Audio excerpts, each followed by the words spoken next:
time for the Pro Wrestling Time Tunnel Podcast. We've got lots and lots of things to talk about and to do today. Covering the territories from the 1940s to the 1990s.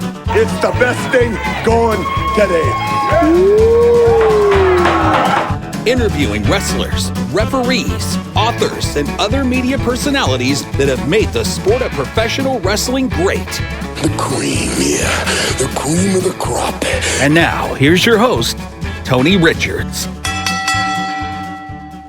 Well, hello, everybody. Welcome to another Pro Wrestling Time Tunnel podcast. We're doing personalities, territories, towns, and buildings. And we're profiling all of those things by having special guests on. And we're flashing back to the year 1975. All the great territories, we're revisiting them.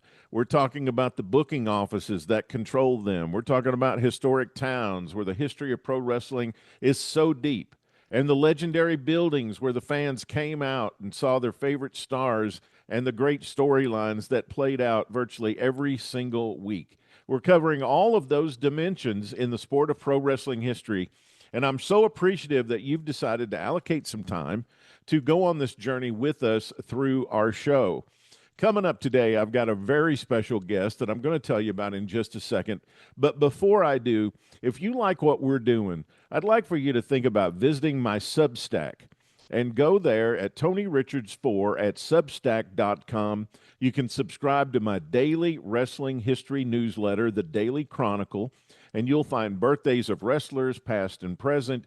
You'll find an RIP salute daily to those in the business who we want to honor that have passed on, and some events that took place on that day or around that day that were catalysts in the different decades throughout that were changing the pro wrestling business. They were important title changes or important events that impacted the business in a certain way. And I give my insight and analysis on those things in the Daily Chronicle.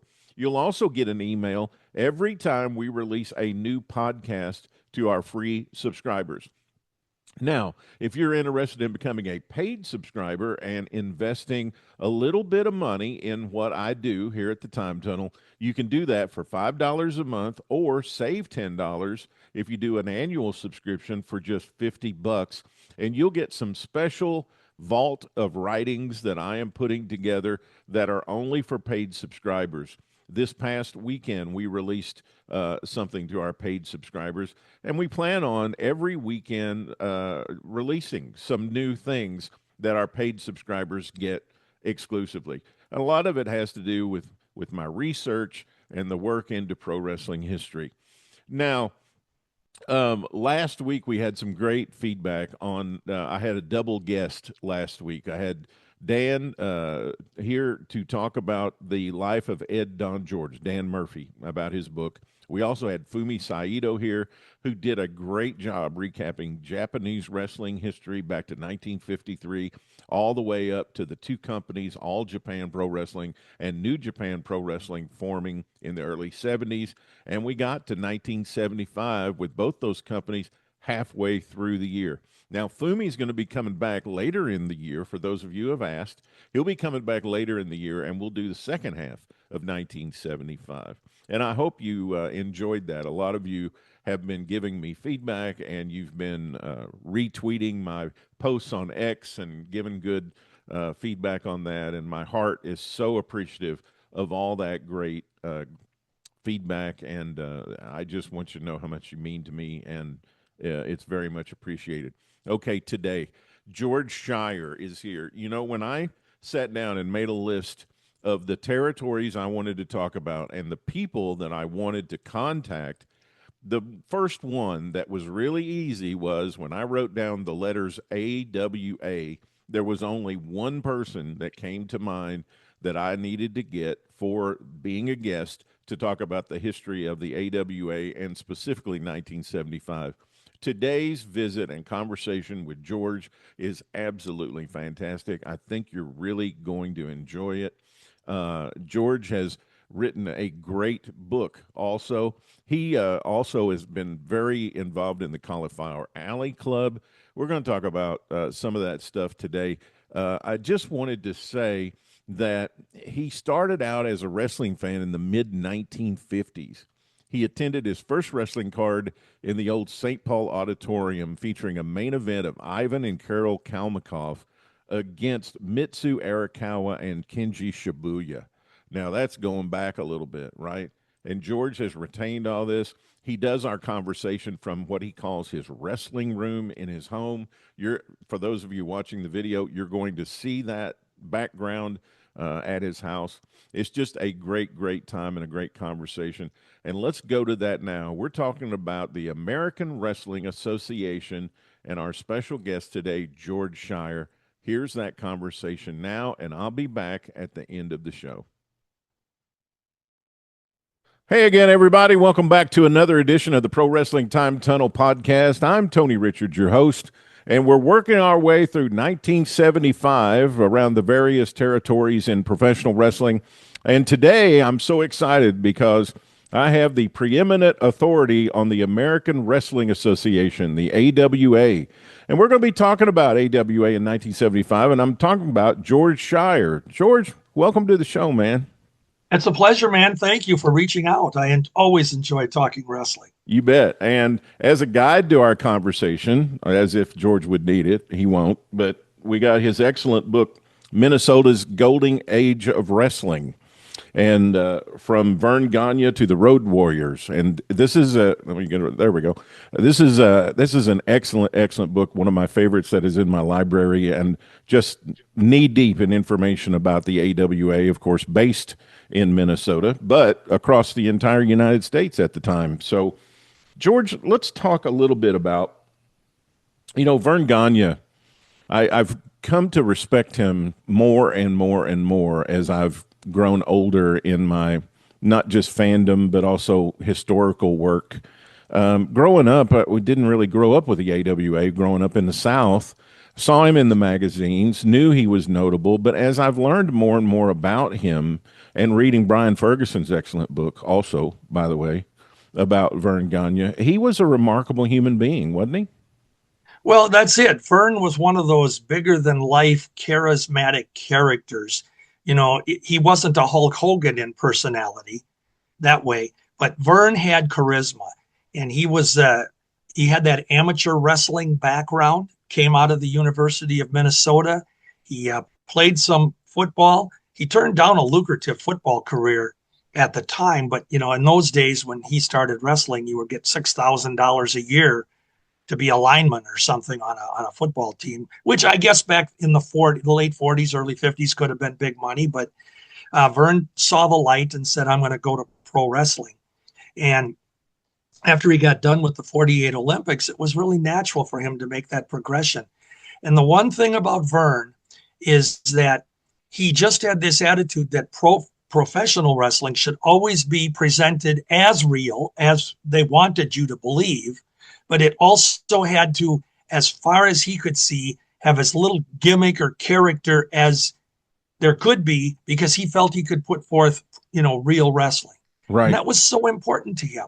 So through the 50s, when he was traveling around the United States in a motorhome with his family, he brought in real wrestling, and he honestly just didn't want a gimmick. He wanted wrestling to be the gimmick.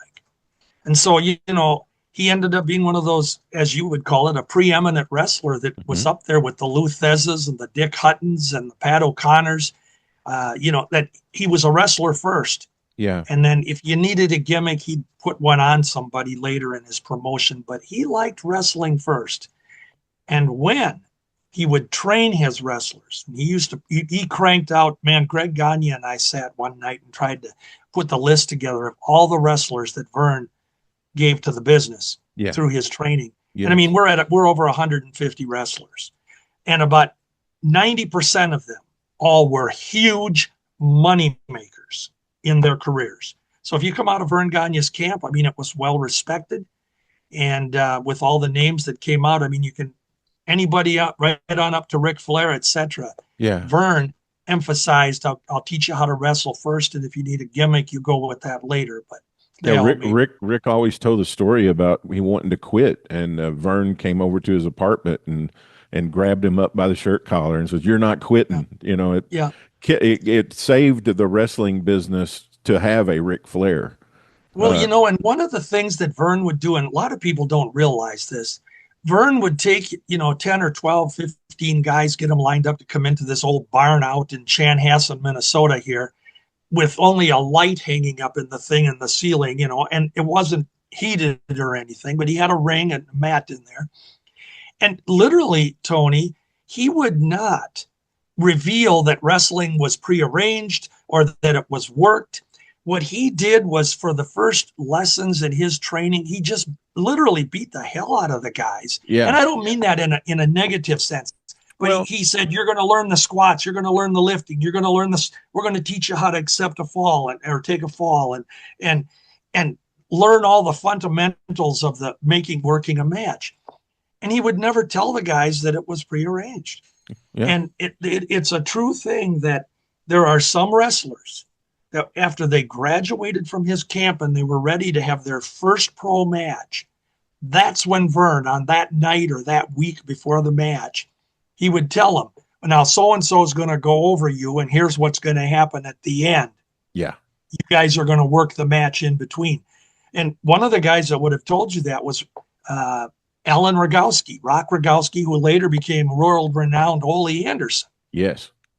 And Baron did the same thing, Baron von Raschke. He says, I didn't know until right up to my pro debut that it was a work. Well, I was having a conversation with Jerry Briscoe recently, and he said that was one of the things he loved about Ole Anderson was that if you didn't go in there with the attitude, and we were talking about the whole real versus not real aspect, right?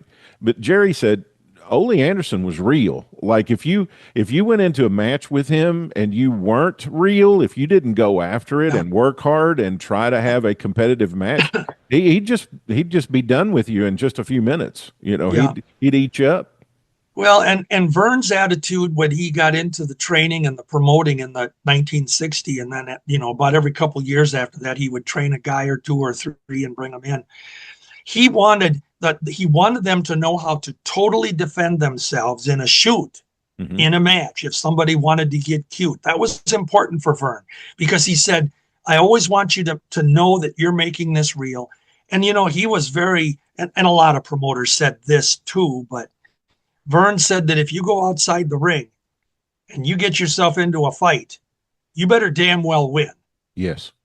You're in a nightclub or a bar or whatever it might be, or somebody just nudges you too much and you get into a skirmish. Verne says, I don't care, but you better win or you're done.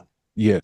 And you'll never be in the wrestling business again. That might sound stringent or strict to some people who are listening or watching, but if you take the perspective that if you had a business and all of your business was based on people believing in a certain product, and if that product believability is damaged, then your business is damaged. And exactly right. That's your livelihood. And so if you can possibly put yourself in that perspective, I think you could understand where Verne was coming from, and other promoters too.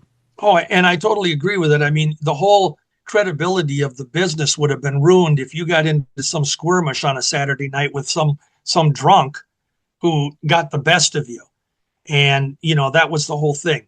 And the newspapers would have had a field day with that. Oh, yeah. Wrestler gets butt whipped in bar. Yeah. How can this be real? Yeah. And Verne too, with the making it real. A lot of people have said this. They go, well, every single move they do is predetermined. They're doing this, they're doing that. I think that's more true today. It is. Because I've been in dressing rooms where we say, okay, you're going to do the backflip, and then I'm going to come over and I'll drop kick you and go 3 times. It's like, hello. The wrestlers. Go ahead. I was going to say the wrestlers of my era, they went into the ring, they knew the finish, or they knew that who was going to go over. And they knew because of the storyline they were working with, how it was going to lead up to the rematch or the next, situation. Yes. But in that match, a lot of times it probably was the heel that was calling the action. That generally was the feeling. But you had babies that were doing it too. And they go in there and you call it as you work it. And then finally, when you get to that time limit where it's time to take it home, they'll go to the finish that they were asked to do, or to to lead up to the rematch, whether it be a disqualification or however they were going to do it. That some outside interference and you get beat, whatever it is to draw a rematch, and that's how it worked. And as a testament to how tough Verne was, or how real Verne was, the first place he got over was in Texas. And he was booked there by one of my heroes, Doc Sarpolis. And, and Doc Sarpolis put the Texas title on him. And he got over so well there and did such a great job. And I say that because Texas wrestling was, let's say, snug. I mean, it was rough. It was tough. Well, it was always the attitude that if you made it in Texas, you made it in the business. Yeah. And so that so impressed people that then Verne got the he get the world junior title then after McGurk, right? McGurk got blinded and then Verne got it, and then Verne took it from Sonny Myers. Yeah, that's right. Sonny got it after McGurk. Yeah, Sonny Myers, who in his day was the real deal too. Yes, but Verne took it from him, and then Verne, I believe, lost it to Danny McShane. That's right, which was also a Doc Sarpolis disciple. Yes, yeah. So he didn't want to mess with Danny either. He was and then Verne was so over on Fred Kohler's television, and Sam and Lou didn't want to put the world title on him. Then they created the U.S. television title, I believe, and put on Verne for a while because they wanted to marry the popularity of television with Verne's title. And then Verne never got the world title, which is that what led to the creation of the AWA then? Yeah, it was. And, the thing is, let's back up a second. When you say the story has always been that the NWA wouldn't put the world title on Verne. A lot of that, Tony, had to do with Lou Thez. Yes. Lou was the general. He was the guy he was always the NWA go-to guy. Mm-hmm. And Sam Muchnick had great respect for him, but Lou could be difficult to work with. Most wrestlers will tell you, Lou was a my way or the highway guy. Oh yeah, and a lot of the NWA convention bookers, they were lined up with complaints to Sam about Lou because he constantly was not happy, when he came to their towns. Yeah, but the thing with Lou was let's go back to using that term, the real deal. Mm-hmm. Lou could always protect the championship if they wanted it to be protected. And that's what you wanted in your champion. You had to have somebody that could, if an opponent got funny with you and said, I'm going to see how tough you really are, Lou was the guy that could, break your arm off, hand it to you before you knew he'd taken it off. Right. I mean, that's just fact. But Lou was stubborn too, because he was reliable. They knew that. But he was stubborn in who he would wrestle and lose the title to, or who he wanted to lose it to. And I had the honor in 2001 to sit down. I was on the board at the time of the Cauliflower Alley Club. And Lou and I sat and talked. And we talked about Verne Gagne, me being from Minnesota. And Lou, I can quote him. He said, I wasn't always very nice to Verne. That's true. That was his exact quote. And then he told me, he said, I respected that man to the nth degree. He said he was every bit the wrestler that would have represented wrestling as I wanted it to be represented. Now, this is Lou talking. Mm-hmm. Lou wanted it to be wrestling first. Forget all the blonde hair, strutting, fancy robes, etc. And Lou said, Verne was, but I just always had such a hard time wanting to put him over. And the same thing could be said for Verne. Verne had that same respect, but he didn't have the power in the NWA. I've always wondered, because Lou was willing to give it to George Gordienko. Like, he wanted George Gordienko to be able to come into the U.S. from Canada and be able to take the title from him when he got ready to take a break. And I always thought, if you were willing to do it with George Gordienko, why wouldn't you do it with Verne? I think, and again, I'm speaking just an opinion on this one. Yeah, of course. That's all we all are. We're just our opinions. The things I just said to you about Lou and Verne and the little conversation, that was fact. Okay. But in the opinion part of it, Lou, I think, and this is something I could say of Verne later in the 60s, Lou had a problem with the popularity. He wanted to be the popular babyface consummate wrestler, and Verne rivaled that. Yes. Not that Gordienko didn't, or not that Dick Hutton didn't. And I think we proved Dick Hutton didn't, because that's one of the guys that Lou said, I'll lose the title to Dick, who was a qualified. I mean, Dick was as real as they could get. Sure. But he had the charisma of a lawn growing in the front yard. He didn't draw people. Yes. And that's sad, because Dick was much more deserving than that. But it's all about putting butts in the seats.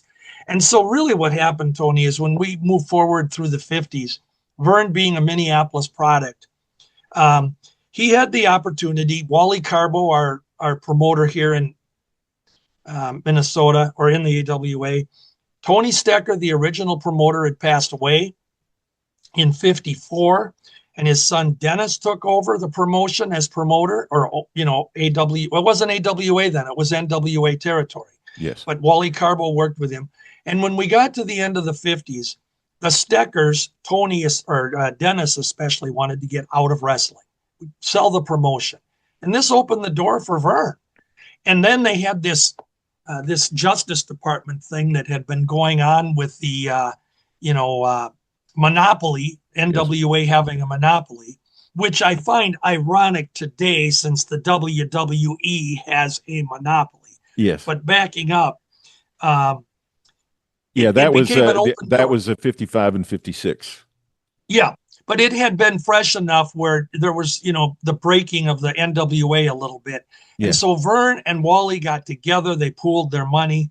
They bought out Dennis Stecker and really took over the NWA territory in 59. We had about a whole year of Verne promoting, Verne and Wally, but it was never known as Verne the promoter, because behind the scenes, Wally was the boss. Of course, yeah. He was the face, where Verne was the wrestler and the number one challenger and the uncrowned champion and all that for the year of 59. When you get to the end of 59 and into early 60, that's when he started the Sam Muchnick, the NWA were willing to give up Minneapolis, and it just worked in his favor. So they worked out that fabricated story where the NWA champion wouldn't face Verne. Verne wants a chance at the title. And in May of 60, they put forth it was a phony edict, was in the programs, that they have issued a challenge. Verne and the promotions, or the promoters, have issued a challenge to the NWA and its champion, Pat O'Connor, to defend the title in 90 days, or we would no longer recognize Pat O'Connor as world champion. And the 90 days was never going to, that wasn't going to change. There was never going to be a match. When the 90 days elapsed, they refused our challenge. They didn't respond. Verne is the new AWA world champion. And that's how it all came about. So that's just so interesting, because they had so many problems, because the whole NWA's purpose of getting together to begin with was to have one world champion. And by the time 61 rolls around, there's like 6 of them again, Carpentier is claiming to be the champion, and Verne's going to be the AWA champion, and Amarillo has its own champion. So it's just kind of funny how it just kind of all broke apart there in 60 and 61. Well, when you go back to 1957, when the NWA had the Thez Carpentier match in Chicago, and that was a break right there. However, the NWA, they allowed Carpentier, whether they never did recognize him officially as NWA champ. That's right. But they allowed him to wrestle as NWA champion. And Lou was doing the same thing at the same time. And the real problem on that, Tony, was because the NWA learned that it was almost physically impossible for them to have one champion to go around all these nights in different cities all over and satisfy the promoters. So even though they had this vision of there being one champion, it became not feasible to do. So they had the break with Carpentier for a while. And Carpentier at the time, I think, was being what was it? Eddie Quinn in Montreal was the guiding light behind him. He and Vince Senior for a while in the late 50s. For a while. Yeah. And so Omaha promoter Joe Dusick recognized the NWA champion Carpentier. They started billing him just as world champion after Lou and Carpentier cleaned up their mess, or the mess they started. But even, I think it was a year earlier, or was it 55? Leo Namalini had the same thing out in California, where Namalini was NWA champion. Yeah, that was planned. They were trying to pull that off as a promotion. Yeah. But they never officially recognized him though after they put it back together. No. So they didn't draw with it either. I mean, exactly. Well, and so the NWA had a lot of cracks in the foundation long before they got to the Verne Gagne situation. And then, of course, you move a couple more years ahead in 1963 when Buddy Rogers was the problem for the NWA. And that's when they went to Lou. I mean, that was I'm going to go to the guy that I know can beat him if he wants to not be beat. That's how it really went. Excuse me. So they told Thez told Rogers, the old story. We're going to go in there. I'm going to get the title, and we can do it the easy way or we can do it the hard way. But either way, you're losing. Yeah. And of course, Vince Senior, Daddy Vince. I always call him Daddy Vince. He went along with Rogers, and that's where Capital Sports went into eventually getting the title on Bruner, and that became. And then in 1964, you had Los Angeles again with their WWA. Yep. And then that eventually faded to Bruiser taking it to Indianapolis. I mean, we had a million world champions, and wrestling couldn't survive without them. So yeah, you bet. So while we're on the subject, and folks, we're not even talking 75. We will get to 75, but one more question. How did that work? Like Omaha, eventually Verne took Omaha over, right? In 1958, this was a year after the Carpentier-Thez match. Omaha was recognizing Carpentier as world champion. And Verne won as they would tell you in Omaha, he won the world title from Carpentier in 58. And so it was interesting because Verne would come to the ring in those days wearing the United States belt that was, the one we talked about a bit ago with Kohler had created. And Verne in Omaha, he was the world champion. But if he went to Minneapolis, he was the United States champion, or wherever else. He went to Detroit or wherever he was United States champion. But Omaha recognized him as world champion first. And then, Verne ended up eventually getting his AWA in there.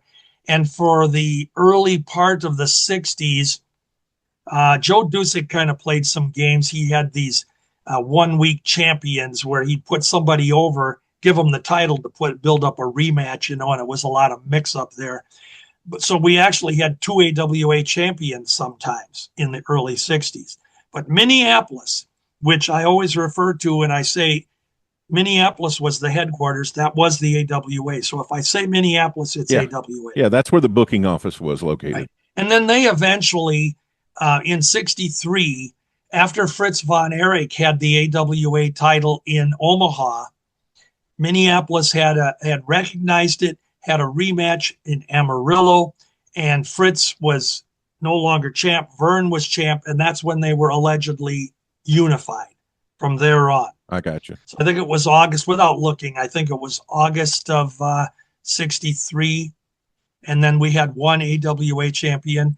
But Joe Dusick pulled a couple more down the road where Dick the Bruiser was AWA champion for like a week in Omaha. Igor Vodek, Mighty Igor. Yes. Or Vodek, however they pronounced it. He was AWA champion. Mad Dog Vachon.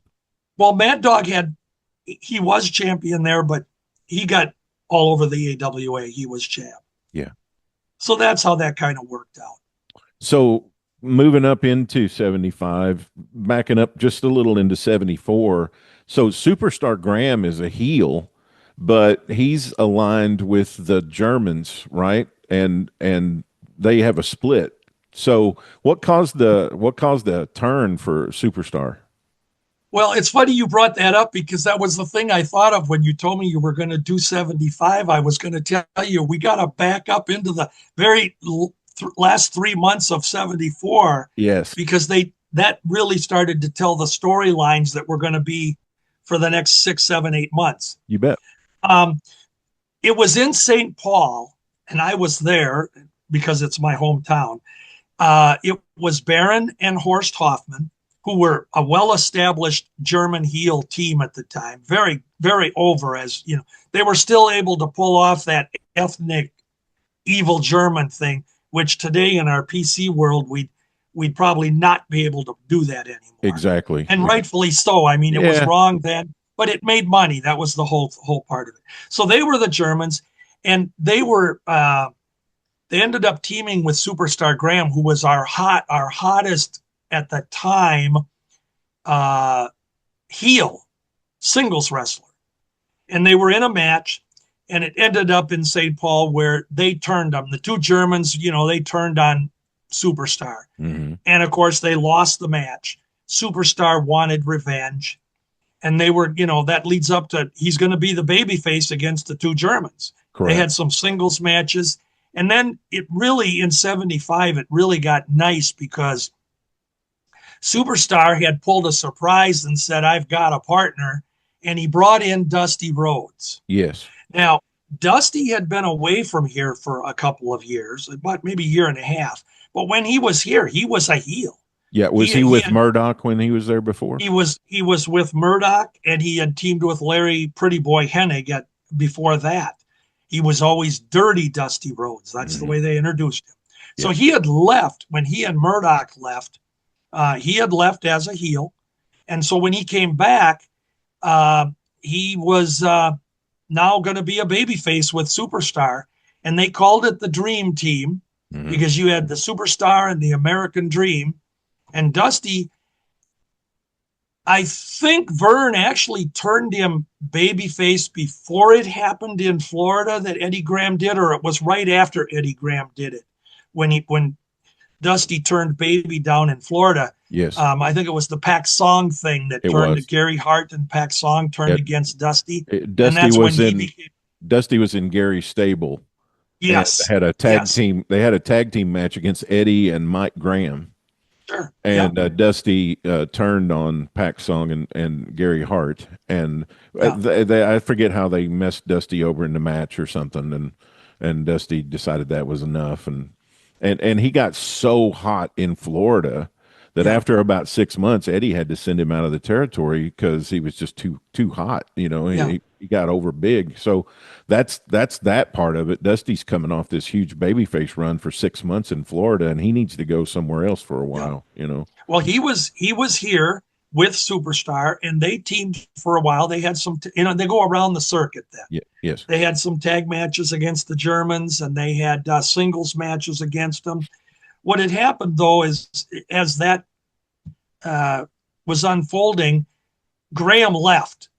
Whatever happened, I don't know. He left the territory, and they had a match that was signed where it was supposed to be the Germans against Graham and Rhodes, and we ended up with Larry Hennig as the replacement for Superstar, which to a Minnesota fan or an AWA fan, you could say on the surface, you go, well, that sure seems like it wasn't the best replacement. But Larry was over as a babyface, huge, because back in the middle of 74, Larry, who had come off one of his hottest heel runs after coming back from New York in early 74, he turned babyface in July of 74 when he saved Greg Gagne and Jim Brunzell from a beating by Stevens, Bockwinkel, and Bobby Heenan.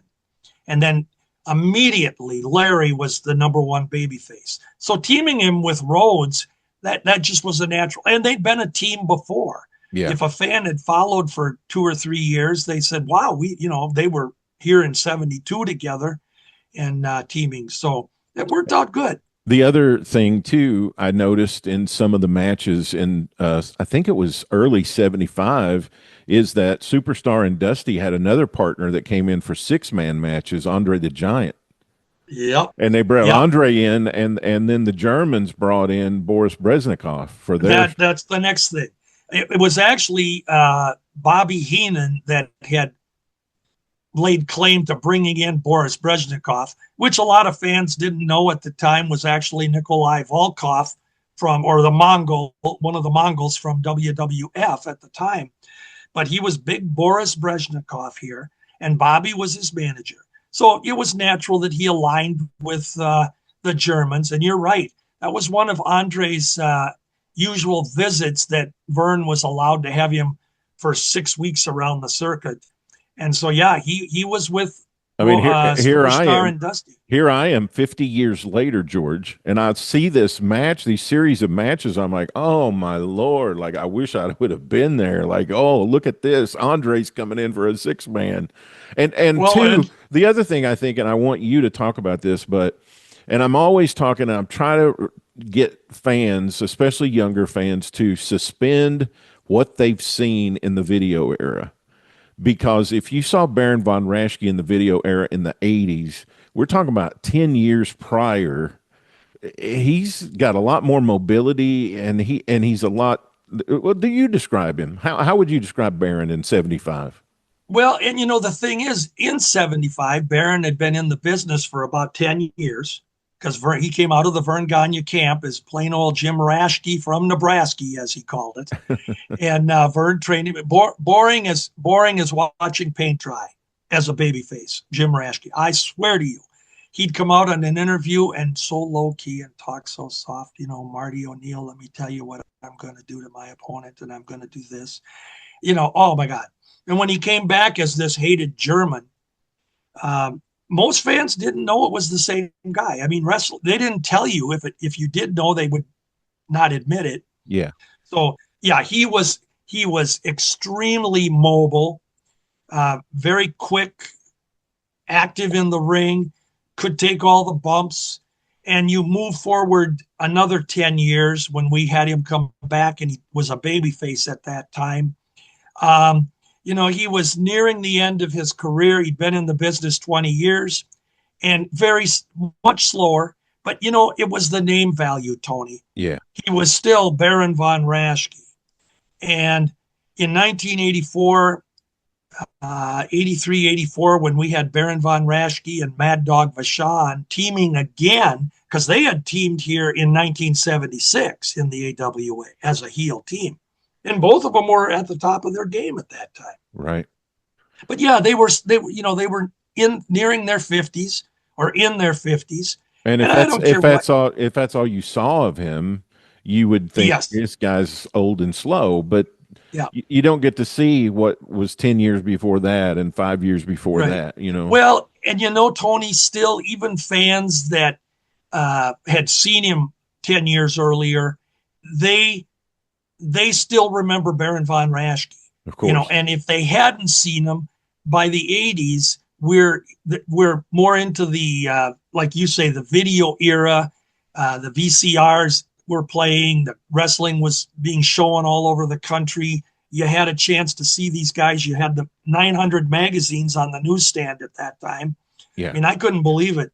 When I was a kid growing up, we had Wrestling Review, Wrestling World, and the Ring Wrestling. And then by the time we got to the 80s, literally you go to the drugstore and you're buying 8, 10, 12 magazines. Oh, I know. I was doing it. Yeah. I mean, and I was too. Into the 90s. And then I finally said, you know what? I'm not interested in this anymore, right, as far as all these magazines. But yeah, Baron, as a hated German, I mean, he had that gimmick down so well. But so they were the number 2 heel team, actually, because Nick and Ray were the top heel team, right? As we were still in early '75, yeah, Nick and Ray were the champions. Nick and Ray then lost the title in July of '75, or no, '74. Let's back up a little bit. Nick and Ray had lost the title, and then they re-won it in October when Bobby Heenan was announced as their new manager. And then Nick and Ray were the champions into 75 until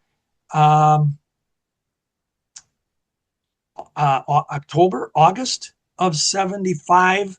They were still champs, because then after that, at that point, they lost to Crusher and Bruiser. And that was when Verne Gagne was starting to give Nick the singles push. Yeah. Because the plan was laid out that Nick was going to be heir apparent to Verne. One of the things that I found in my research for my Dory Funk Sr. book was that at the end of 74, Terry Funk sold his interest in the promotion, and he sold half the points to Ray Stevens. Yeah. And so Ray was living in Amarillo and working down there at the same time he was defending the AWA tag title. Yep. So I mean, when I looked at Ray's schedule for 75, for the first half of 75, man, he was working every day almost. Yeah. And you couldn't come up with a better worker than Ray Stevens. Oh my gosh. I mean, I've never heard a single wrestler that when they talk about who was the guy that they thought was the best in the ring, almost immediately they mention Ray Stevens. Yeah. The guy he just had. And half the time, I mean, I know this sounds crazy, but there were times when he'd come to the ring and he'd be drunk or he'd be hung over like you wouldn't believe. And Ray was a party guy. But when he got in that ring, I swear to God, you never noticed it. He was 100% in control of what he could do and couldn't do. And he made it look so real.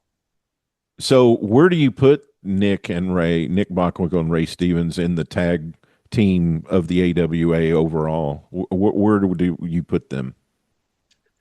Well, that's a subjective question. I mean, and it's I don't know anybody better to ask.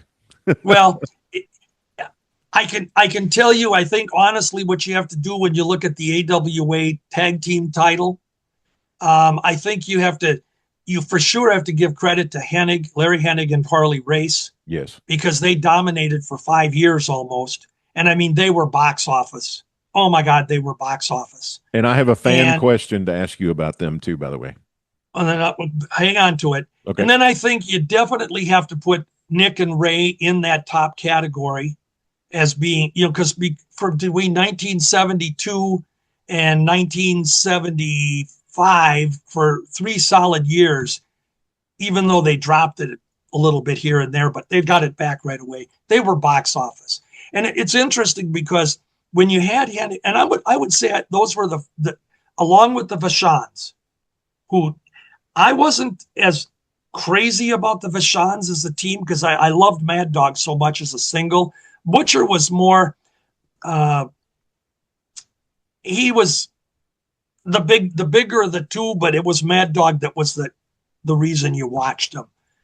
Butcher was more baggage, but they were a great team. They drew money. So that's the bottom line.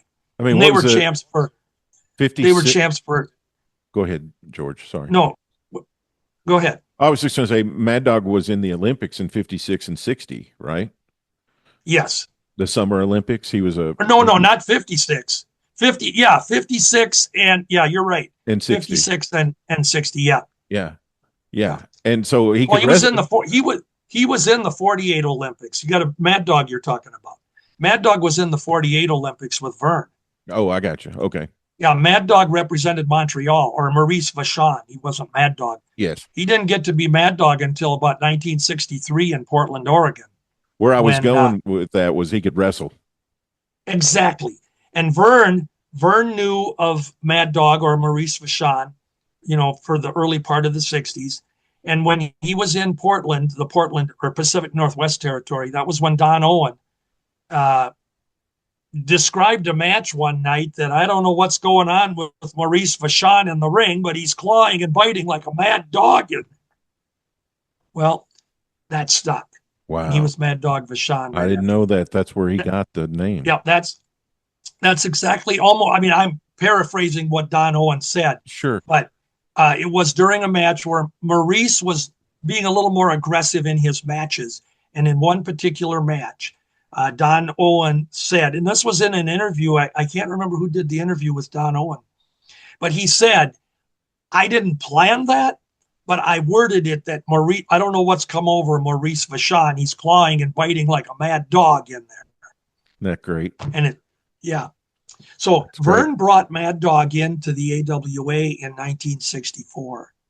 Yeah, I know And the Vachons had a killer, a fantastic program with the Torres brothers in Georgia, oh and yeah, they had a couple of great tag team programs.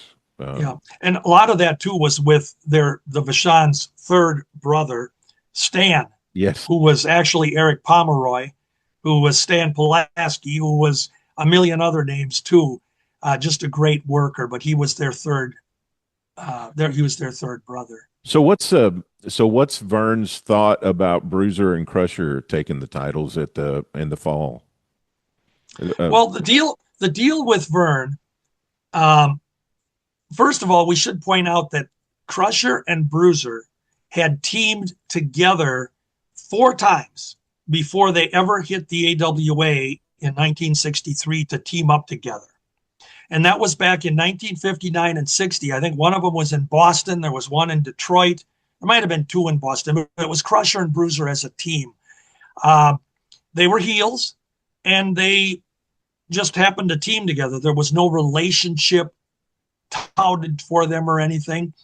The Crusher had been our top heel in Minneapolis from 60. He came back in 62 as Crusher Lisowski, and he was our top heel. In 63, Verne brought in the Bruiser and billed them as look-alike cousins. That's where it started. And on their first night together, when they teamed up in August of 63, Crusher and Bruiser in a heel versus heel match went against Ivan and Kirill Kelmakov, the Russians, who were the AWA champions at the time. And Crusher and Bruiser won. And then they held the title for about a year and a half, and then they lost it to Hennig and Race in early January of 65. So that title change took place in Chicago, right? In August, I think you got in your book here, a Bruiser Crusher title win. Not the original one. That was in Minneapolis in 63. Oh, no, you're right. I was back in 75. Sorry about that. Yeah. And then in 75, what happened was that, as you said, Ray was kind of working around the territories, Amarillo, et cetera, and he was coming in and out of here. But Verne was going to start grooming Nick for the world title. That was going to get his singles push. So he had Ray and Nick lose the title to Crusher and Bruiser as interim champs. Here's the thing you had to know about Verne. Verne and Crusher always had a very unique relationship. Crusher was a god. After he became a babyface, he was over huge as a heel. But when he became a babyface, after he and Bruiser lost the title to Hennig and Race in 65, Crusher was a babyface. And he was box office like you wouldn't believe. Verne loved it because anytime he put Crusher on the card, whoever the opponent was, it just seemed like people were there. Mm-hmm. And so what happened with Crusher is that Crusher had some power. He knew that Verne needed him, and Crusher would take impromptu vacations. You know, I'm taking 2 months off. I'm taking 3 months off. Well, they would injure him. You know, the fans of Crusher's out with a back injury. We don't know, you know. And then eventually attendance might drop a little bit, or there'd be some storyline, and Verne would give Crusher a call and say, hey, I need you. I need you to do this. I need you to do that. Crusher did not want to be a singles champion or a tag team champion. It appears that he was a lot, though. But the reason being, it was usually a favor for Verne. So in the incident you're talking about, the Crusher and the Bruiser had the title in 69, and they'd won it in January of 68 from Arakawa and Moto, Torquemada, Dr. Moto. And but the problem was that whenever Verne would put the title on Crusher and Bruiser at that point in time, he couldn't get Bruiser here all the time because Bruiser had his own territory, WWA. Yeah. So it was kind of a novelty when Crusher and Bruiser were champs that you get maybe a couple defenses. By the time we got to the Vachon brothers coming in '68 originally, and then going into '69, Verne was going to put the title on the Vachons, and they won the title in a cage match in Chicago in August of '69. Crusher was injured. Mm-hmm. And the Vachons, of course, were box office draws. We went about 6 months, September, October, November, December, into January, about 5-6 months. And then Crusher, Verne coaxed him out of retirement again, or out of his injury mode, or whatever he was in, and brought him in to start another program with the Vachons. And they did that on television. One of the greatest videos out there, folks. Go to YouTube and look up the Crusher versus Mad Dog Bloodfest, or whatever it's titled as. And that's from January of 71. January of 70. And January of 70. And Crusher came back, and he and Vachon had another long-running feud with Crusher and various partners against the Vachons. But gotcha. Yeah. So in 75 here, they do the title change in August in Chicago. Right. So my question for you was going to be, was there a partnership between Bruiser and Verne in Chicago? I know Verne ran Chicago a couple times a month, you know. Yeah, by all means.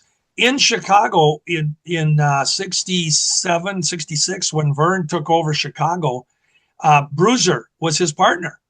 And Bruiser in WWA and Verne in AWA. And if you ever look at the Chicago lineups for cards, you had a combination of wrestlers from both groups. And Gagne kind of had the primary spot, but Bruiser had able to bring in his guys too. And up until 66, I had to think about that. Up until 66, they would recognize the WWA champion as well as the AWA champion. So they had a match in Chicago where AWA versus WWA, and Mad Dog beat the Bruiser. And in Chicago, Mad Dog then became the only recognized champion, the AWA. Bruiser continued to be recognized as WWA champion in his Indianapolis circuit. That's what I was kind of wondering is fans in Chicago had such a unique mixture. Like they weren't confused at all about Bruiser and Crusher being the AWA tag champs, but then they had WWA tag champs too, right? Yeah. Well, Crusher and Bruiser, they held the WWA and AWA titles for a little bit at the same time. Yeah. Then they also had Arakawa and Moto, who held both titles at the same time. And you had, Snyder and O'Connor. They had recognition in both alliances for all but a brief time. So it worked out for both promotions. So another name I want to mention while we're talking about tag matches, because I want to get to Verne's year as the champion, but Pampiro Firpo comes in. Yeah. And teams up with he came in on Bruiser and Crusher's side, right? Of the tag. Yeah. There's a, it's kind of interesting in pro wrestling because we talk about the worked injuries or the worked suspensions or whatever they are. Usually when a wrestler was going to leave the territory or they were going to build for a future rematch, maybe the guy would be injured first if he was going to build for something. So you got a feud made when he comes back. Right. A lot of times they'd say the guy is suspended. Well, if he's suspended, that means he really isn't suspended. He's just no longer going to work for us. He's went somewhere else. We don't know that at the time. With the case of Firpo, in 1964 and 65, Firpo was like one of our top heels. And he had a huge program against the Crusher as a babyface. Crusher was a babyface. Well, Firpo had been doing everything, every imaginable illegal thing. And they come out and they said, he has been suspended for 3 years by the AWA. That was the thing. They actually said 3 years. Wow. And this was right in the early part of 66. So Firpo's gone. Well, as a fan sitting at home, when you didn't know what happened in any other territory, you're thinking, oh, poor Furpo, he has no living for the next 3 years, but he's down south wrestling, in the South, teaming with Rocky Hamilton and etc. Ironically, that was the only time, and I don't know if it was planned or if it just worked that way. But in 1969, it was announced that Furpo is coming back, and he wants revenge on the guy that sent him out of the territory, Crusher. What a long. And it was after the 3-year suspension. Oh wow! So Furpo came back. Furpo came back as a heel. He had gotten a match with the Crusher. They were going to build up another one, and the Crusher was in a match against our really number one heel at that time, Dr. X, the mask guy. Yeah. Who was Dick Beyer, the Destroyer everywhere else. Yeah. Who didn't want to lose his mask unless he came in as a different mask guy, right? Bingo. So the Crusher's in a match with Dr. X, and Furpo, because he wants to get at the Crusher, he came to ringside and he was going to technically, you go, oh my God, now it's Dr. X and Furpo 2 against 1. Well, he ended up trying to throw a punch at Doc, and he missed, or he was going to throw it at the Crusher, I'm sorry, and he missed, and Doc got knocked out, and Crusher beat Dr. X. Well, now Dr. X wanted revenge on Furpo, and it turned Furpo kind of, who are you going to vote for here? You got 2 evildoers, and Doc was number 1 at the time as the heel. So he kind of became a babyface. Then you flash forward about maybe 2 months, and the Crusher is battling the Vachons again, and he has to come up with a partner. First, he wanted to take him on by himself. Well, that wasn't going to work. So he got to get a partner. He says, the Bruiser is not available. I'm going to find a partner. They actually did this as a TV angle. They had a stool set up. They had a wrestler underneath a tarp, and the Crusher out there saying, this is my secret partner. We're both going to get the Vachons, blah, blah, blah. Mm-hmm. Well, it turns out when he pulls the tarp off, it's Furpo. And my God, Furpo and the Crusher together, because they both equally hate the Vachons more than now they hate each other. Oh, that's great. I love that stuff. I love that in wrestling. That's fantastic. When 2 guys unite because they have a common enemy and they don't like each other, because it leads to so many. Can they trust each other? Right. Will they turn on each other? Will the good guy actually be in the ring against 3 guys? God. It leaves just beautiful promotion. What a long angle. Now, who booked that, George? Who came up with that? It was all Wally Carbo and Verne Gagne. They did all the booking of the storylines. Amazing. Yeah. Amazing. Now, absolutely. Now, you mentioned that, and I mentioned the fan question, so I'm going to roll this all up into one question. Where's all those tapes? All those AWA. I mean, why don't we have Harley Race and Larry Hennig? Why can't we see them? Is it did they just erase them all, or sadly, and every promotion is somewhat guilty of this. Of course, they would do their weekly television wrestling program wherever they were. In the case of Verne, he had weekly television here in Minneapolis where they would set up all the angles and storylines for the whole city, the whole circuit. And unfortunately, in those days, they used the reel-to-reel tapes, and they would use them. And then unless there was some little snippet they wanted on it, they just erased them and went in next week and did the same thing. Oh, my God. Erased them. And so, yeah, you're right. I would give the wall you see behind me for those tapes, man, to see Hennig and Race again and all of those 60s and very early 70s. So every once in a while. Well, I was just going to say, so were they doing local inserts for the markets like they did later when they were doing the reel to reels? Would they edit those in interviews for people for Denver and for Omaha and for Chicago? And okay, they would always have an interview day that they would, here's the deal. Our pro wrestling in Minneapolis, the program originally was live on Saturday nights from the TV studios. And that worked out good because we had a 6 to 7:30 time slot for the TV wrestling. And then our local wrestling card, if there was one, would start at 9 o'clock, either in Minneapolis or St. Paul. The two cities, they were, we're only 10 minutes away from each one of them. So it was a good thing because they could do the wrestling and then they could have a strong finish on the program, some little angle they work out at the end of the program that our announcer at the time, Marty O'Neill, he was so good at it. They'd leave you hanging right at the end. And then he would say, fans, run, don't walk, get your tickets. Mm-hmm. And then the fans would run from 7:30 to 9 o'clock, get their tickets. We used to have always long box office at the night of the match. Yeah. A lot of the tickets were sold.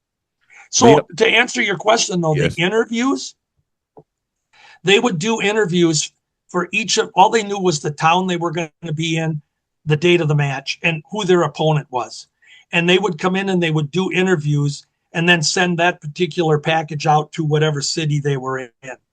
So sometimes the interviews were fairly the same because they would be doing the same angle in Minneapolis as, Denver or wherever it was. Yeah. But they would usually tape during their taping sessions 2 to 3 to 4 weeks worth of wrestling tapes out. So they'd send the tape off to Denver. They would play their local program. They'd probably see the same TV matches we did, but they'd have their own insert for the interview.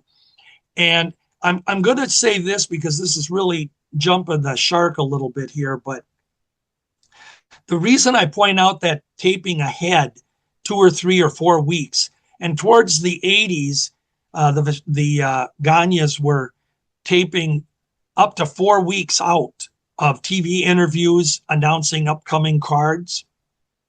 And the reason that became so important was because when Hulk Hogan departed the AWA in December of 1983, that's why it was so tough, because they had already cut 4 to 5 weeks worth of programming with interview inserts advertising Hulk Hogan on all these cards.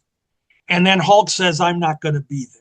And we don't want to go into that whole story. That's a whole nother program. We'll get to it, the one down the road. But that's how it evolved. Those the promoters, if a wrestler up and left or something drastic happened, it just changed, and that's why it was always important for them to have that little sentence at the top of every lineup page that program subject to change. And the promoters are not responsible. It said if wrestlers failed to attend due to injury or whatever, they had to have that on there. Yes. Because you had times even before Hulk Hogan where some wrestler would, either want to hold you up for more money or not want to do what you asked them to do or whatever it was. And sometimes the program changed. The only other note I had here about tag teams before we move on to Verne's year was the WWF run for the Valiants is up, and they're coming in to the AWA, which probably was because of Ray and Nick kind of splitting a little bit, and Nick going more for the title and Ray being all over the place. So is that why they were bringing the Valiants in? I don't know if I can say that's why they brought the Valiants in. I can tell you that some of this is perception from me, but I have also talked this with other people, other fans over the years. For some reason, Tony, the Valiants did not really get over as well as they did in the WWA and the WWF earlier. I don't know if it was because of the overexposure they had, because they were, if you looked at the magazines on the newsstand in that time frame, they were covered with the Valiants. I mean, if you didn't know who the Valiants were, 73 and 74, they were on every magazine cover. Yes.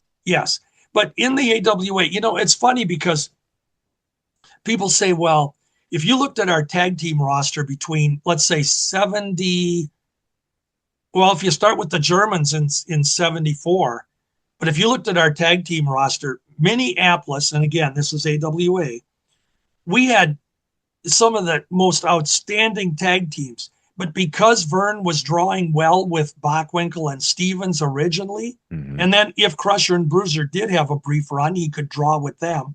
And then he drew well, I think mostly because of Heenan, but he drew really well with Blackjack Lanza and Bob Duncombe. And they were his champs. So we had so many tag teams. We had Hennig and LeDuc. Joe LeDuc they were the Lumberjacks as a babyface team. We had the Valiants. We had the High Flyers, Greg and Jim. We had Larry Heineme and Buddy Wolf. We just had this huge tag team lineup. Oh, Mad Dog and Baron were a team too then at that time. So did Larry wrestle as Heineme in the AWA and not Lars? Well, Verne trained him in 65. He was Larry Heineme when he was here. Yes. When he left in 67, he went down south, became Lars with brother Gene. And then when he came back in 69, he teamed with Larry Hennig for 3 years, about 2.5 years till 71. He was Lars still. Then he left for a year in 72. He was suspended, but he went out to California and he won the NWA title with Paul DeMarco out there in 72 into 73. Then he came back at the end of 73 or very early 74, and he gave some speech on TV that he was tired of being associated with all the Swedes or the Norwegians or whatever the Anderson was. And I'm going back to my rightful name, Larry Heineme. Oh, wow. And he was Larry Heineme with Buddy Wolf. They actually billed Wolf and Heineme as cousins, but they weren't. But they looked a lot alike. They did. They were they dressed alike or wrestled in the same outfits. Yeah. And they had been together off and on through the years. So, and then with Larry Heineme, it was kind of weird. He was here until March of 75, and he and Wolf had been they were a great team. I wish they would have been AWA champs, honestly. You want to name a team that never got the title, in my opinion? They were so good, so fluent in the ring, so believable. Yeah. But they were more fodder for the High Flyers, Greg Gagne and Jim Brunzell. They'd have those matches where Greg and Jim were going to go over. No, I really liked Buddy Wolf's work. Yeah, absolutely great. But in March of 75, Larry Heineme came out on an interview before a match. He was going to wrestle Billy Robinson in a Minneapolis card. And he came out on TV and he said that he'd been in the business for 10 years. He did this like a shoot interview on the wrestling program. He says, I've been in the business for 10 years, and I've decided that it's the time for me to retire before I have any serious injuries, and I'm going to leave. And he said, whether I win or lose against Billy Robinson on this card, I'm retired. Well, he did lose to Billy, and he was gone. And Larry Heineme was, we thought, retired. Well, only a few months later, we see him down south again as Lars Anderson. Yes. And he was one of the Anderson brothers again. He even had a feud with the brothers. He wrestled against, he had a breakup where I think he became the baby. And so for whatever reason, he left the AWA. And I don't know if it was something to do with maybe he and Verne had an issue or whether he really did just want to leave. Who knows? But Larry Heineme, in my opinion, and along with Buddy Wolf, I think if you ask me about great tag teams, yes, they're one that I really thought should have had the title. That makes and then sense. I'm going to, one more time on tag teams, because I've listed some of those that you asked me to list. Yes. Another team that never got the title that certainly could have done well with it and would have been good draws was Billy Red Lyons and Red Bastien. But the reason they didn't get it, it was one of those things like the Heineme and Wolf thing. They were a top team at the wrong time because Verne was drawing so well with the Vachons. He wasn't going to take the title off of them. So Lyons and Bastien became better challengers, but they would have made good. They were a solid team. And then they teamed up a little bit later on in Texas too. Yeah. I don't know. I love that team. I love Red Bastien overall, but I mean, Billy Red Lyons' work was excellent too. They were great together. One thing I always enjoy is when one of the wrestlers or a wrestler will mention another wrestler or tag team and applaud them. I think that comes really with a lot of credibility. Yes. Dick Beyer told me, I had the honor of actually having him in my wrestling room here telling me this story. And he was Billy Red Lyon's brother-in-law in real life. Yes. But he told me, he said, and this is Dick now, he said, for my money, one of the greatest babyface teams I ever saw was Lions with Red Bastien. And I take that and I go, yeah, he's a little prejudiced or biased probably because of Lions, but he and Bastien were huge friends as well. But, yes. You take a guy like this who has seen every imaginable babyface team over his, around the world 30-year career to pay that compliment. I mean, this guy's I think been around the world. I mean, he's been in Japan. He's been in the United States. He's been in Mexico. I mean, and then Red Bastien told me too. He said, he told me this. He said, of all the many partners that I worked with over the years, and he said, I loved all of them. But he said, I really liked working with Red Lions. He was a good partner. And they weren't together that long in the scheme of it all. But sometimes you don't have to be together forever to be great forever. Yes. Yeah. Okay, next question. So Verne Gagne. So he's finally decided he's going to put Nick on this track to eventually put the title on him, right, in 75. What about, just in your opinion and your reminiscences as a fan at this time, what's your thoughts about that? Is this about the right time for that to happen? Should Verne have done it earlier? I don't think he should have done it any later, but what's your thoughts about his timing here in 75 to transfer the title to Nick by the time the year's over? Well, this is something, we're going to back up a couple of years here, because this is something that I have discussed before, and a lot of people weren't aware of it, but Nick Bockwinkel, when he came into the AWA in 1971, was actually December of 70 was his first match, but basically 71. The original plan, Tony, was when Verne and Wally brought in Nick, Verne had intended to put the title on him within about a year or so from his entering the AWA. Okay. And Nick has told me this personally. I also got it later from Greg. And the deal was, in July of 71, and this is something that I tell because this just changed the AWA for the next 2 years. In July of 71, they had started the deal where Nick was going around in the AWA cities and he was wrestling against Hercules Cortez. It was basic in each of the cities. It was billed as the Battle of the Unbeatens, because Nick hadn't lost any matches here, and Cortez on the babyface side had not lost any. So they were having these Battle of the Unbeatens, with the objective being the winner of these matches was going to get a shot at Verne Gagne. And this was going to be Nick's way, or Verne's way, of transitioning the title to Nick. It wasn't that Verne wanted to relinquish the title totally, I don't think, but he was going to be able to take some time off and pay attention to the office a little more and not wrestle as much. And I should point out, he wasn't wrestling that much anyway at that point. Right. Not as regularly as he had. So we get to July of 71, and in Winnipeg, on the night of July 23rd, 1971, they had one of those Battle of the Unbeatens, Nick against Hercules Cortez. The next night in Minneapolis, we were going to have that same match on our Minneapolis card, so July 24th. Well, after the 23rd match, July 23rd, they're driving home from Winnipeg, Canada, down to Minneapolis. And I don't know if you recall, but Hercules Cortez, car overturned, he was killed. Yes. The morning of July 24th. We had that match set for the 24th in the evening. They came on All-Star Wrestling. It made the newspapers. We, in our local Minneapolis St. Paul papers, we had the clippings. Pro wrestler Hercules Cortez killed. This was huge.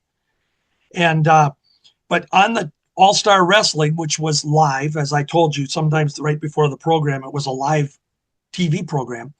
And Verne came out and stated that we're so sorry to hear of the passing of Hercules. This is horrific. And we've got to have a match tonight. We've advertised a main event.